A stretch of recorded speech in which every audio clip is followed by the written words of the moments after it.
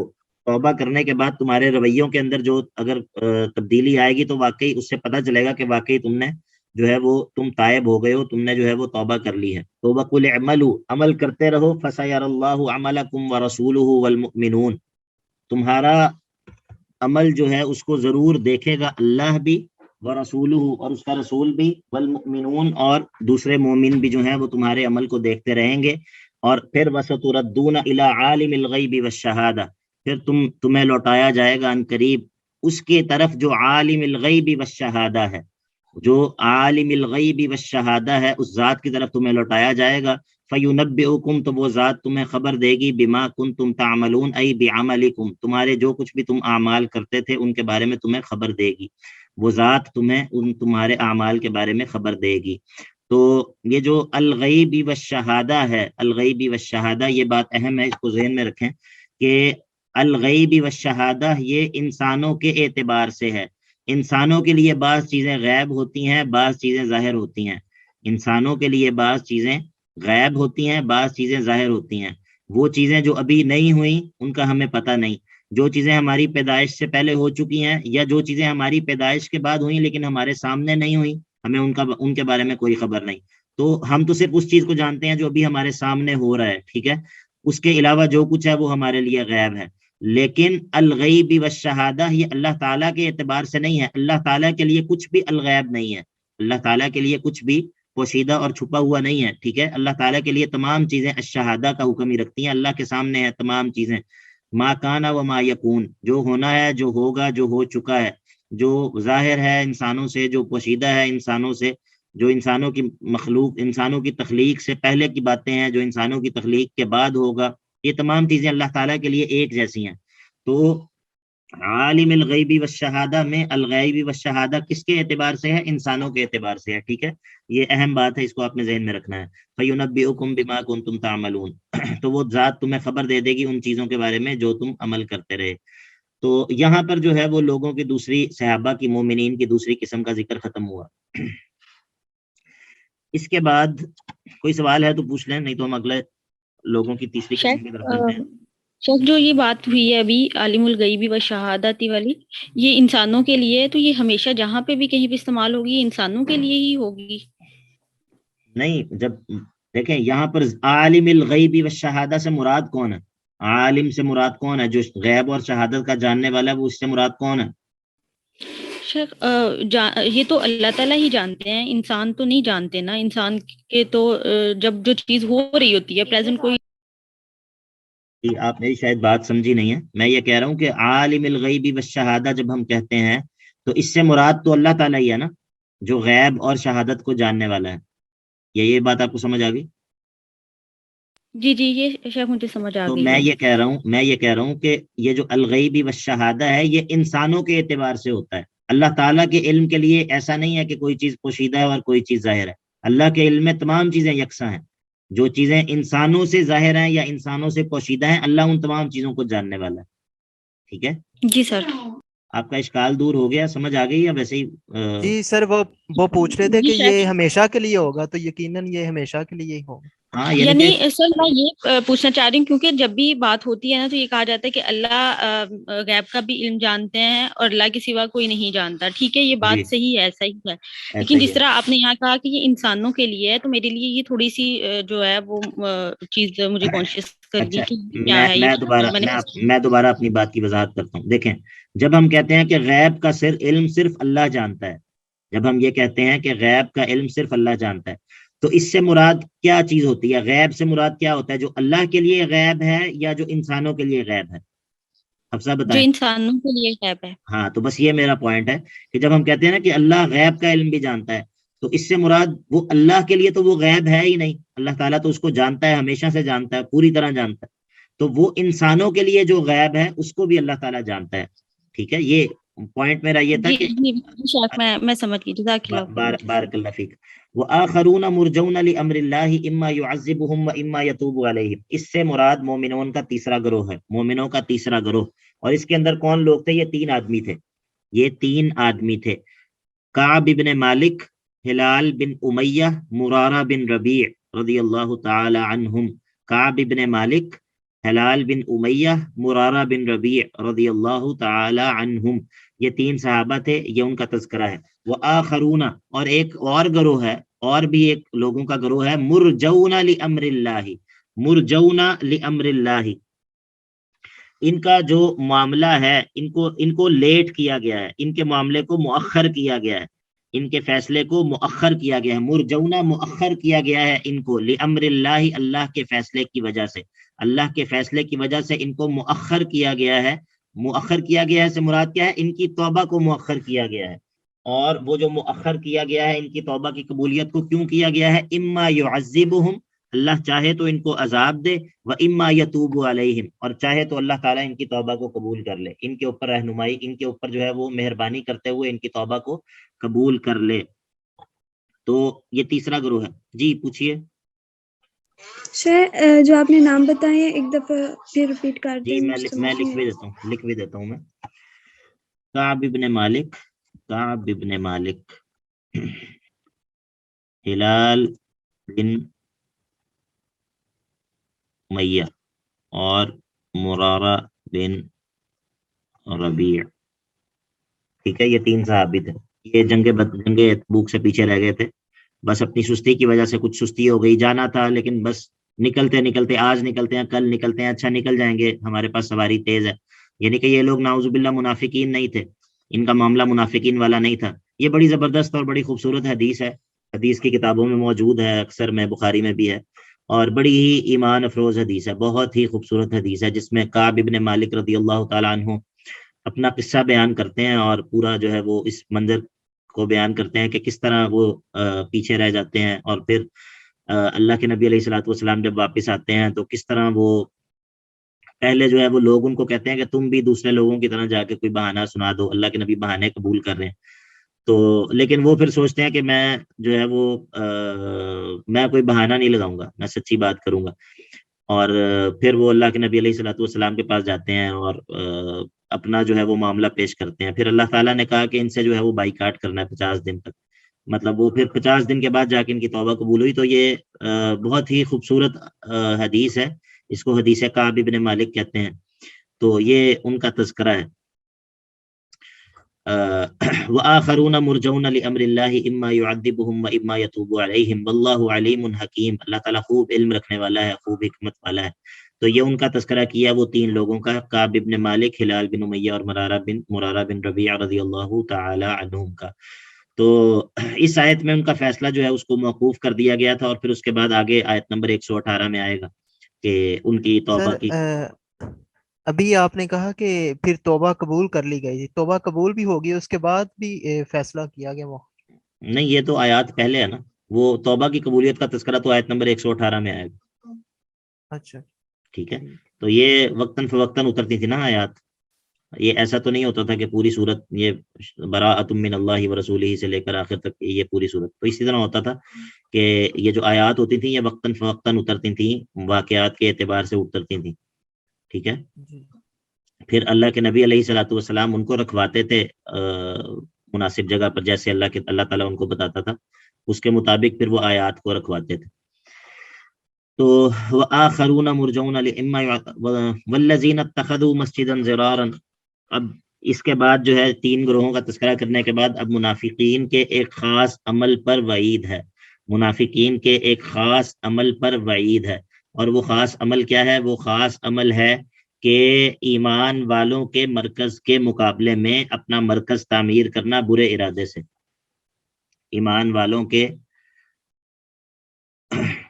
جی عرفان بھائی بھی ٹھیک کہہ رہے ہیں، ایمان والوں نے جو مرکز تعمیر کیا تھا یعنی کہ مسجد قباء، اس کے مقابلے میں منافقین نے بھی ایک مرکز تعمیر کیا، اور اس کو انہوں نے ظاہر یہ کیا کہ یہ ہم نے اچھے مقصد کے لیے یہ مسجد تعمیر کی ہے، اچھے مقصد کے لیے یہ مسجد تعمیر کی ہے، لیکن اللہ تعالیٰ نے اس پر وعید سنائی اور ان کے جھوٹے ارادوں کو ان سے جو ہے وہ خبردار کر دیا۔ اصل میں انہوں نے یہ مسجد جب بنائی تو اللہ کے نبی علیہ الصلوۃ والسلام کے پاس آئے اور کہا کہ ہم نے معذور لوگوں کے لیے جو آ نہیں سکتے مسجد قباء میں، ان کے لیے ہم نے ایک مسجد بنائی ہے، تو آپ ذرا آ کے اس میں نماز ادا کر دیں تاکہ برکت بھی حاصل ہو جائے کہ اللہ کے نبی علیہ الصلوۃ والسلام اللہ کے نبی علیہ الصلوۃ والسلام نے اس میں نماز پڑھی ہے۔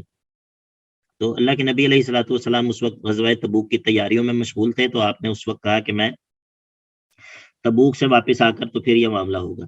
تو پھر جب تبوک سے واپسی پر اللہ تعالیٰ نے یہ آیات نازل کر دی اور منع کر دیا کہ ایسا نہیں ہو، یہ انہوں نے صحیح مقصد سے اس مسجد کو تعمیر نہیں کیا۔ والذین اتخذوا مسجدا ضرارا وکفرا وتفریقا بین المؤمنین وارصادا لمن حارب اللہ ورسولہ من قبل وَلَيَحْلِفُنَّ إِنْ أَرَدْنَا إِلَّا الْحُسْنَى وَاللَّهُ يَشْهَدُ إِنَّهُمْ لَكَاذِبُونَ۔ اور وہ لوگ جنہوں نے بنایا ہے ایک مسجد کو، کیا بنایا ہے؟ ضرارا، مومنوں کو تکلیف دینے کے لیے، ضرر دینے کے لیے، اور وکفرن، اور کفر کے لیے کفر کے عقیدے پر اس مسجد کو تعمیر کیا ہے، وتفریقا بین المؤمنین، اور مومنوں میں تفرقہ ڈالنے کے لیے، مومنوں میں تفریق پیدا کرنے کے لیے اس مسجد کو بنایا ہے، وَإِرْصَادًا لِمَنْ حَارَبَ اللَّهَ وَرَسُولَهُ مِنْ قَبْلِ، اور گھات کی جگہ بنائی ہے لمن حارب اللہ ورسولہ، جو اللہ سے اور اللہ کے رسول سے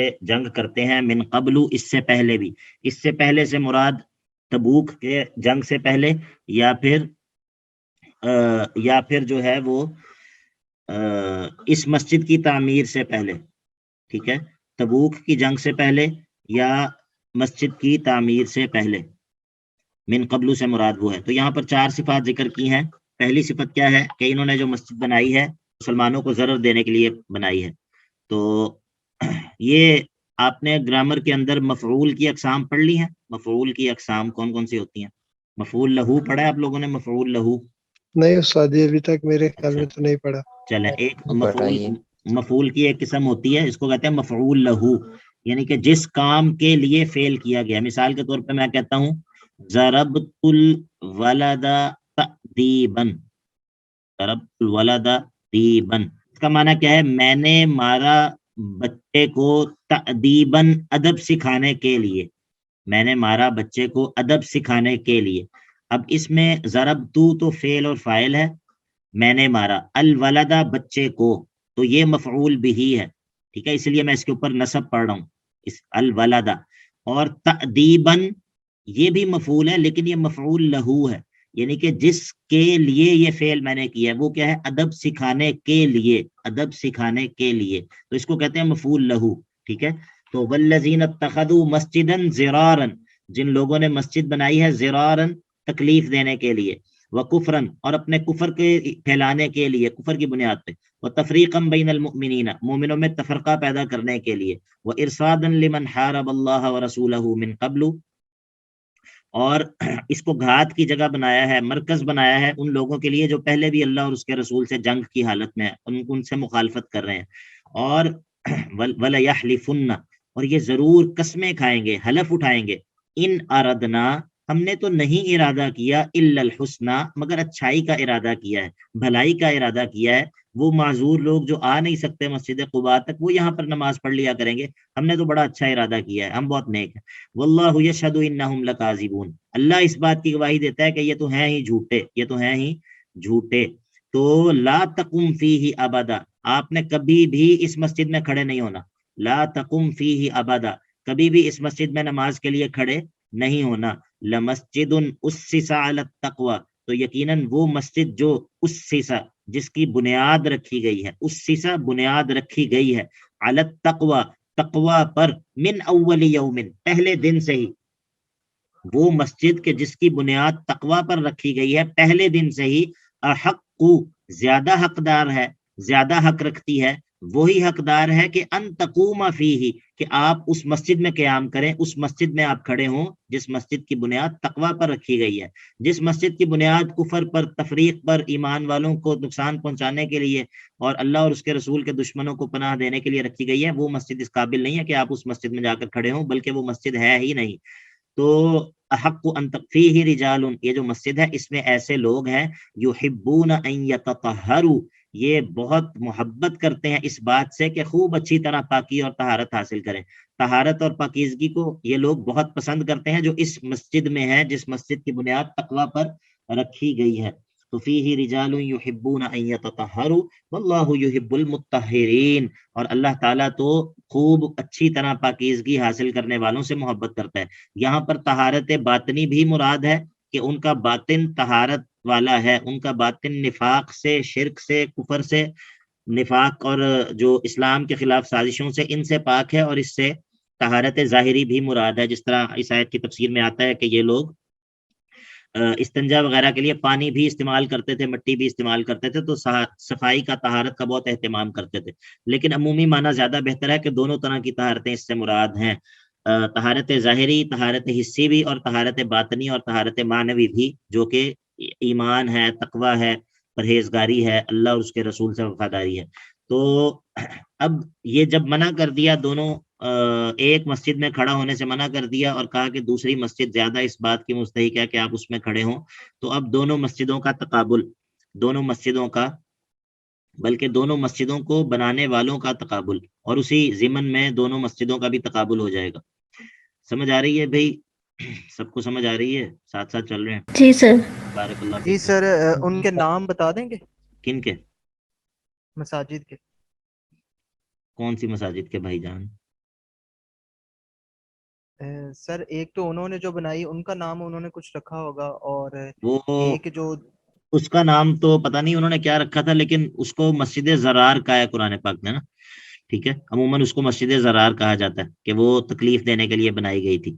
باقی یہ جو اس کے مقابلے میں جو مسجد ہے وہ مسجد قباء ہے، مسجد قباء ہے، جو من اول یوم، ابھی مسجد نبی نہیں بنی تھی، یہ پہلے کی بات ہے، بلکہ نہیں، یہ مسجد نبی بن چکی تھی، مسجد نبی بن چکی تھی یقیناً، لیکن بہرحال یہاں پر جو مراد ہے، اس سے مراد مسجد قباء ہے۔ اچھا، یہ جو من اول یوم ہے، من اول یوم، حضرت عمر رضی اللہ تعالیٰ عنہ نے، جیسا کہ آپ کو معلوم ہے کہ جو ہجری کیلنڈر کا آغاز ہوا ہے وہ حضرت عمر کے زمانے سے ہوا ہے، اس سے پہلے ہجری کیلنڈر نہیں تھا۔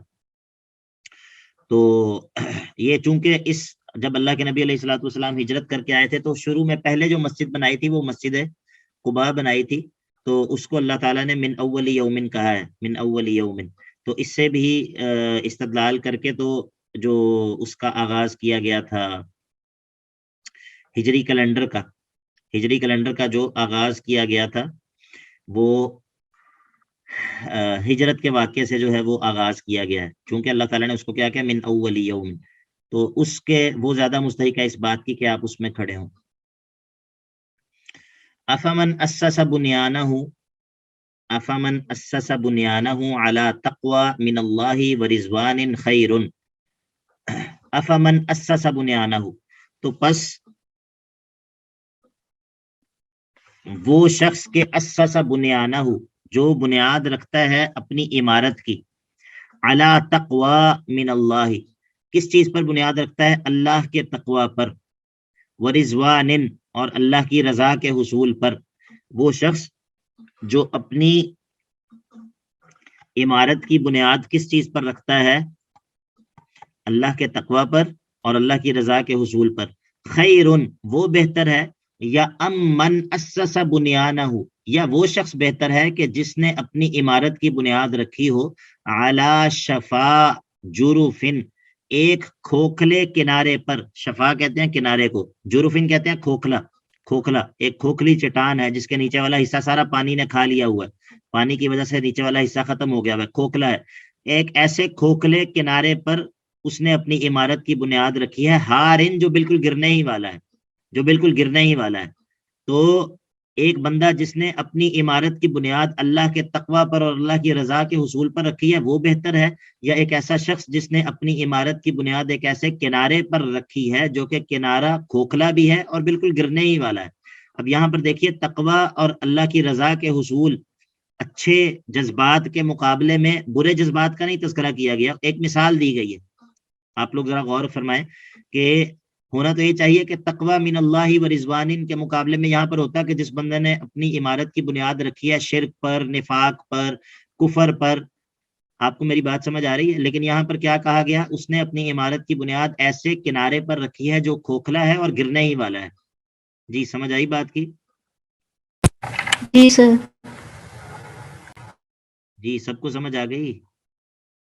جی جی جی سر. سے تھوڑا سا ایکسپلین کر دیں سے کیا مراد ہے؟ اس سے یہاں بتایا یہ جا رہا ہے کہ عقیدہ نہیں، عقیدے کی بنیاد نہیں، اوور آل ہی اس کو کور کر دیا، اس کی ہر طرح کی قباحت جو ہے اس کو اصل میں تو ادھر وہی مراد ہے کہ انہوں نے جو اپنی عمارت کی بنیاد رکھی ہے وہ بدنیتی پر رکھی ہے، برے جذبات پر رکھی ہے، نفاق پر رکھی ہے، کفر پر رکھی ہے. تو اس کفر اور نفاق کو اس کی مثال کس چیز سے بیان کی گئی ہے؟ ایک ایسی کلف سے، ایک ایسی چٹان کا کنارہ ہے، ایک ایسا کنارہ ہے جو بالکل نیچے سے کھوکھلا ہو چکا ہے، ٹھیک ہے؟ اور ایک بندہ، اور یہ جو کنارہ ہے یہ خود بھی گرنے ہی والا ہے، کسی بھی وقت یہ ٹوٹ کر پانی کے اندر گر سکتا ہے، گھڑے کے اندر گر سکتا ہے. تو وہ جو برے جذبات ہیں، وہ جو کفر ہے، وہ جو نفاق ہے، اس کی حالت ایسی ہے کہ گویا کہ وہ ایک ایسی چٹان کا کنارہ ہے جو نیچے سے کھوکھلی ہو چکی ہے اور کسی بھی وقت گرنے والی، ٹھیک ہے؟ اور جو ہی گرے گی تو پھر کیا ہوگا؟ تو جب اس نے ایسی جگہ پر بنیاد رکھی ہے اپنی عمارت کی تو فنہارا بھی، فنہارا تو گر گئی یہ عمارت، گر گئی یہ عمارت بھی اپنے اس بنانے والے کے ساتھ.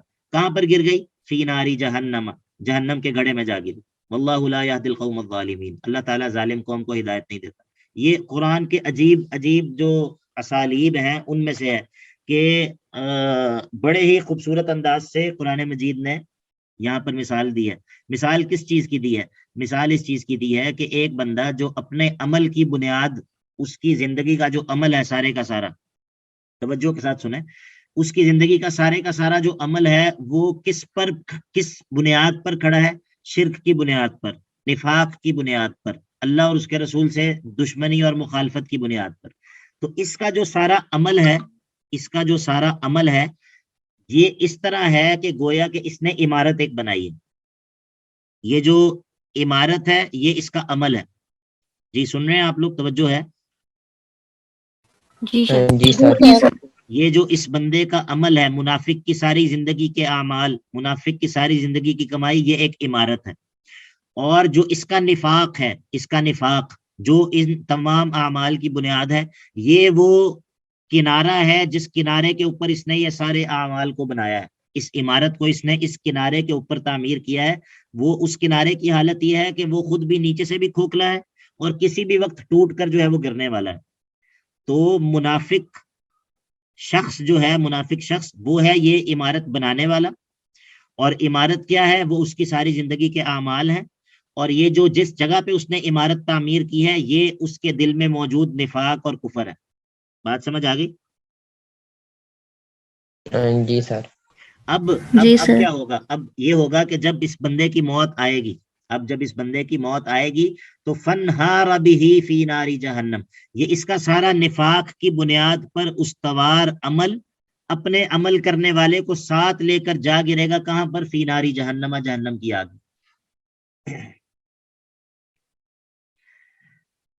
ہاں جی بولیں تو صحیح، کچھ بتائیں تو صحیح، سمجھ آ رہی ہے یا نہیں آ رہی؟ جی واللہ لا یہدی القوم الظالمین، اور اللہ تعالیٰ ظالم قوم کو ہدایت نہیں دیتا. تو انشاءاللہ اگلا آگے سے جو ہے وہ ہم اگلی کلاس کے اندر پڑھیں گے. آج کے حوالے سے کوئی سوال ہے تو پوچھ لیجئے.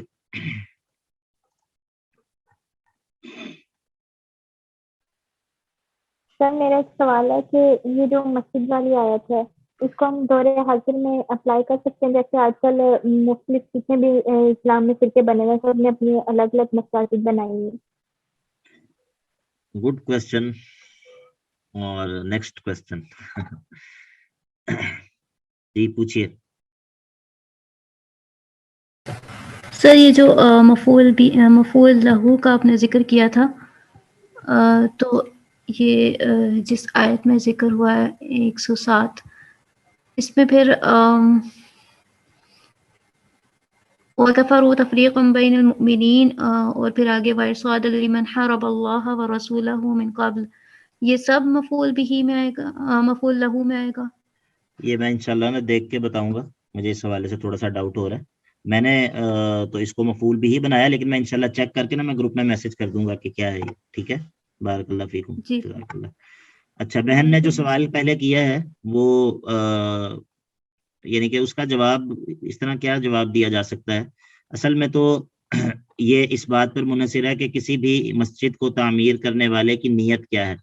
اس نے اگر تو نیک جذبات کے ساتھ مسجد کو تعمیر کیا ہے تو انشاءاللہ وہ مسجد ضرار نہیں ہے، لیکن اگر اس نے برے جذبات کے ساتھ تعمیر کیا ہے اور اس سے مسلمانوں کو تکلیف دینا مقصد ہے، مسلمانوں کے ساتھ جو ہے وہ کوئی کسی قسم کا برا معاملہ کرنا مقصد ہے یا برے جذبات ہیں، تو پھر وہ یقیناً مسجد ضرار ہے. لیکن ظاہر ہے کہ اس چیز کا جو دار و مدار ہے وہ اس مسجد کو بنانے والوں کی نیت پر ہے، اور وہ اصل جو یعنی کہ معاملہ ہے وہ انسان کس طرح جان سکتا ہے، نہیں جان سکتا. بہرحال یہ اس آیت کے ساتھ جو یقینی طور پر یہ بات کی ہے وہ یہ ہے کہ ابھی ریسنٹلی دبئی میں ایک مساجد کہہ لیں، ٹیمپل بھی، مساجد بھی، ایک مسجد تعمیر ہوئی ہے، ایک ٹیمپل تعمیر ہوا ہے، اور ایک جوئش کا بھی ہے. سر وہ ایک ہی جگہ پہ ساری تین چیزیں اکٹھی ان لوگوں نے کی ہیں. وہ جو ہے نا، اور وہ جو ہے میری بہن، میں آپ کو بتاتا ہوں اس کے بارے میں. وہ ہے البیت الابراہیمی، انہوں نے اس کو کہا ہے. ٹھیک ہے، البیت الابراہیمی وہ اس کو کہہ رہے ہیں. یہ جو وہ تو مسجد سرے سے ہے ہی نہیں، وہ تو ایک دین جدید ہے، دین جدید جو کہ سراسر کفر ہے، زندقہ ہے، الہاد ہے. اور آنے والے سالوں میں اس نئے دین کو بہت زیادہ پروموشن ملنے والی ہے، پاکستان میں بھی اور پاکستان کے علاوہ انٹرنیشنلی بھی. اور اس کا خلاصہ یہ ہے کہ جتنے بھی آسمانی دین ہیں ہم سب ایک ہیں، ہم یہودی، عیسائی، ہم سب ایک ہیں، ہمارا آپس میں کوئی اختلاف نہیں ہے. تو وہ جو وہاں پر جو چیز بنی ہے وہ تو اس کو تو مسجد بھی نہیں کہا جا سکتا. مسجد ضرار ہونا تو دور کی بات ہے، اس کو مسجد بھی نہیں کہا جا سکتا.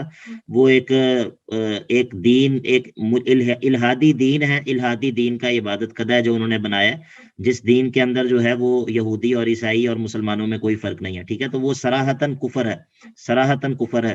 اور جو بندہ بھی اس چیز کی دعوت دیتا ہے کہ مسلمانوں میں، یہودیوں اور عیسائیوں میں کوئی فرق نہیں ہے، اور جو ہے وہ ہمیں آپس میں ایک ہو جانا چاہیے، یہ شخص جو ہے یہ مسلمان باقی نہیں رہتا، اس کا اسلام ختم ہو جاتا ہے. کیونکہ اس سے اسلام کی، قرآن کی، اللہ کے نبی علیہ الصلوۃ والسلام کی ایک دو نہیں، بیسیوں نہیں بلکہ سینکڑوں نصوص کی مخالفت لازم آتی ہے. ٹھیک ہے، یہ جو شخص اس بات کی دعوت دیتا ہے دین ابراہیمی اور عیسائیت اور یہودیت جو ہے وہ ایک ہی ہیں اسلام میں اور ان میں کوئی اختلاف نہیں ہے، ہم سب جو ہے وہ ایک ہیں، ہم سب آپس میں بھائی ہیں، تو یہ شخص، اس شخص کا اسلام باقی نہیں رہتا، یہ شخص مسلمان باقی نہیں رہتا. اور جس چیز کی طرف یہ بلا رہا ہے یہ چیز بھی اسلام نہیں ہے، یہ چیز بھی اسلام نہیں ہے جس چیز کی طرف یہ بلا رہے ہیں. ٹھیک ہے، تو یہ وہ تو مسجد ضرار کیا، اس کو مسجد بھی نہیں کہا جا سکتا، مسجد ضرار ہونا تو دور کی بات ہے. جی عرفان بھائی کیا فرما رہے ہیں آپ؟ شیخ صاحب، میں یہ کہنا چاہتا تھا کہ جس طرح سسٹر نے سوال کیا کہ ہمارے معاشرے کے اندر، سوسائٹی میں یعنی کہ مختلف مساجد جو ان سے ہر مکتبہ فکر سے ملتی ہیں، میں یہ سمجھتا ہوں کہ وہ فرقہ واریت کی بیس پر تو نہیں ہے، نہ ہی تو یعنی کہ دین کو نقصان پہنچانے کے حوالے سے، بلکہ ڈفرینٹ اسکول آف تھاٹس ہیں جن کی بیس پر ہوتا ہے. ہر ایک کی یعنی کہ اپنی علیحدہ انٹرپریٹیشن ہوتی ہے دین کے حوالے سے، جس کی بیس پر ہوتا ہے.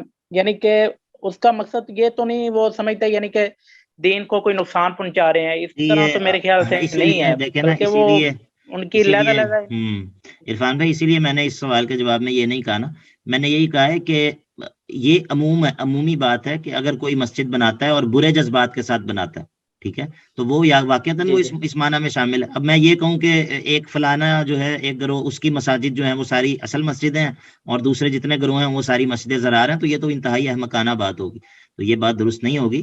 لیکن ایک اجمالی بات جو ہمیں کرنی چاہیے وہ یہی ہے کہ جو کوئی بھی مسجد نیک جذبات پر قائم کی گئی ہے وہ اللہ کا گھر ہے، وہ قابل احترام ہے، اور جو کوئی بھی مسجد تعمیر کرتا ہے لیکن برے جذبات کے ساتھ تعمیر کرتا ہے، برے مقاصد کے ساتھ، مطلب مثال کے طور پہ ہمارے علاقے کے اندر ایک جگہ پہ ایک زمین کا جھگڑا چل رہا تھا، تو ایک شخص جو ہے، ایک بھائی جو ہے وہ وہاں پر سینما بنانا چاہتا تھا، ایک بندہ جو ہے وہ وہاں پر پیٹرول پمپ بنانا چاہتا تھا. تو اب وہ کوئی قانون ہے غالباً ایسا کہ جو مسجد اگر کسی جگہ پہ ہوگی تو اس سے اتنا فاصلہ ہے، اس کے اندر سینما نہیں بن سکتا، ٹھیک ہے، یہ کوئی ایسا قانون ہے. تو وہ جو پیٹرول پمپ والا بھائی تھا، اس نے اس کے قریب اتنے فاصلے کے اندر ایک جگہ کے اوپر ہنگامی طور پہ مسجد بنا دی، ہنگامی طور پہ مسجد بنا دی. اب اس سے فائدہ کیا ہوا کہ وہ جو سینما بنانا چاہتا تھا اس کا ارادہ جو ہے وہ اس کے راستے میں قانونی طور پہ رکاوٹ کھڑی ہو گئی. یعنی کہ اس کے مسجد بنانے کے پیچھے کیا سبب تھا؟ سبب یہ تھا کہ میں جو ہے وہ اس زمین کے اوپر. تو یہ اس طرح کے واقعات بڑے ہوتے ہیں ہمارے معاشرے میں بھی کہ مختلف وجوہات کی بنیاد پہ کسی سے ضد بازی کے اندر کسی زمین پہ قبضہ کیا تو قبضہ کر کے مسجد بنا دی. اب ظاہر ہے مسجد کو کوئی گرائے گا نہیں اور ہمارا قبضہ بھی جو ہے وہ سلامت رہ جائے گا. تو یہ اس طرح کی چیزیں جو ہے نا وہ اس کے اندر آتی ہیں. ٹھیک ہے جی، چلیے بارک اللہ فیک. سوال کا بھی مطلب یہی تھا، یہ نہیں تھا کہ میں نے کسی خاص مقدہ فکر کو ٹارگٹ کیا، ایسا نہیں تھا. مطلب جو تنازعات میں جو مساجد بنائی جاتی ہیں، جو کہ ہمارے معاشرے میں ہوتا ہے یہ کام، جی بالکل، تو میں نے اس کنٹیکسٹ میں یہ بات کی تھی. اور دوسرا میرے میں نے رات ہی پڑھا تھا، یہ میں دیکھ رہی تھی جو نیا فتنہ کھڑا ہوا ہے ابراہیمی کے نام سے، تو شیخ میرے ذہن میں وہ چیز بھی چل رہی تھی. ٹھیک ہے، بارک اللہ فیکم، آپ کی بات بھی ٹھیک ہے، بالکل صحیح آپ نے کہا. تو میں نے اسی لیے وضاحت کی کہ ہم یعنی کہ اس طرح کسی مسجد کو متعین کر کے اگر ہم مسجد زرار کہیں تو یہ بات ٹھیک نہیں ہوگی. مطلب یہ اسی لیے میں نے وضاحت کر دی کہ بعض دفعہ نا بعض جو فینیٹکس ہوتے ہیں مختلف مکاتب فکر کے، جو نئے جذبات ہوتے ہیں، کم عمری ہوتی ہے، یا زندگی کا ایک فیز بھی ایسا ہوتا ہے کہ جس میں بڑے زیادہ بندے کے اندر نا جذبات گرم ہوتے ہیں، تو ان میں بعض دفعہ بعض لوگ اس طرح کی باتیں کر جاتے ہیں مخالفت میں یا مختلف وجوہات کی بنیاد پہ. تو ان چیزوں سے بچنا چاہیے. اگر ہم جو بات کہہ رہے ہیں اگر حقیقت میں ویسی نہ ہوئی تو پھر بڑا سنگین معاملہ ہو جائے گا. تو یہ اسی لیے کیونکہ یہ ظاہر صرف ترجمہ پڑھانا مقصد نہیں، یہ ساتھ کچھ تربیتی پہلو جو ہوتے ہیں یہ بھی مقصد ہوتے ہیں. تو اس لیے جو ہے نا میں نے یہ بات کی. جی نعیم بھائی، آپ بھی کچھ فرمانا چاہ رہے ہیں؟ جی استاد جی، میں وہ جو باجی نے بات کی ہے وہ دبئی والی، میرے کزن مجھے بتا رہے تھے کہ وہ ادھر سعودیہ میں بھی کچھ ایسے معاملات چل رہے ہیں کہ وہ رسول اللہ صلی اللہ علیہ وسلم کی حدیث ہے کہ عرب قبائل اپنے نا واپس لوٹ جائیں گے. تو اس بس طرح کا واقعی کچھ آپ یہ صحیح کہہ رہے ہیں، یہ فتنوں کا دور ہے، ان میں کچھ بھی بعید نہیں ہے، ان فتنوں کے دور میں کچھ بھی بعید نہیں ہے. تو اصل میں ان سب سے بچنے کے جو اسباب ہیں ہمیں ان کی طرف توجہ دینی چاہیے اور اپنے آپ کو فتنوں سے حد درجہ جو ہے وہ بچانے کی کوشش کرنی چاہیے. تو واقعتاً سعودیہ ہو یا پورا مڈل ایسٹ ہو، کیا پاکستان یا کیا پوری دنیا کے اندر جو ہے وہ نئے قسم کے فتنے جو ہے وہ آ رہے ہیں. تو بس اللہ تعالی ہم سب کی حفاظت کرے. انشاءاللہ اگلی کلاس کے اندر ملاقات ہوگی، اگلی آیات پھر ہم پڑھیں گے. بارک اللہ فیکم، اللہ تعالیٰ آپ سب کو سلامت رکھے. السلام علیکم ورحمۃ اللہ وبرکاتہ.